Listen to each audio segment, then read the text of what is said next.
പൊതുവേ എല്ലാ സ്ത്രീകളുടെയും സംശയമാണ് പ്രഗ്നൻ്റ് ആയിക്കഴിഞ്ഞാൽ എന്തൊക്കെ കഴിക്കാം എന്തൊക്കെ കഴിക്കേണ്ട. പപ്പയ കഴിക്കാമോ, പൈനാപ്പിൾ, എള്ളുണ്ട കഴിക്കാമോ എന്നുള്ളത്. എന്നാൽ മെഡിക്കൽ സയൻസിൽ അത് കഴിക്കരുതെന്ന് ഒട്ടും ഒരു എക്സ്പ്ലനേഷനും ഇല്ല. നമ്മുടെ ശരീരത്തിൽ β-HCG എന്ന ഹോർമോണിൻ്റെ വ്യത്യാസം കൊണ്ട് ചില ഫുഡിനോട് ടേസ്റ്റ് ഉണ്ടാകും, ചില ഫുഡിനോട് ടേസ്റ്റ് ഇല്ല. നമുക്ക് അവനവൻ എന്ത് ആവശ്യമുണ്ടോ, എന്ത് ടേസ്റ്റ് തോന്നുന്നു ആ ഫുഡെല്ലാം കഴിക്കാം. പേരൻസ് പറയുന്നതാണ് പച്ചക്കപ്പളങ്ങയിലും പൈനാപ്പിളിലും ഒരു കമ്പോണൻ്റ് ഉണ്ട്, അത് അബോർഷൻ ഉണ്ടാക്കുമെന്നുള്ള അവരുടെ ആ പഴയ നമ്മുടെ ബിലീഫാണ്. പക്ഷേ അത് കഴിച്ചാൽ ഒന്നും സംഭവിക്കുകയില്ല. അതുകൊണ്ട് നമ്മുടെ കുഞ്ഞിനോ അമ്മയ്ക്കോ ഒന്നും സംഭവിക്കില്ല. നിങ്ങൾക്ക് ഇഷ്ടമുള്ള ഭക്ഷണം കഴിക്കുക. 4 മണിക്കൂർ കഴിക്കുന്നതിന് പകരം 8 മണിക്കൂർ സ്നാക്സ് ആയിട്ട് കഴിക്കുക. ഒരു 12 ഗ്ലാസ് വെള്ളം കുടിക്കുക.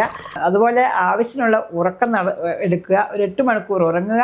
കൂടുതലായിട്ട് യാത്ര ചെയ്യാതിരിക്കുക എന്നുള്ള കാര്യങ്ങൾ ശ്രദ്ധിച്ചാൽ നമുക്ക് ആരോഗ്യമുള്ളൊരു അമ്മയും ആരോഗ്യമുള്ളൊരു കുഞ്ഞും ഉണ്ടാകുന്നതാണ്.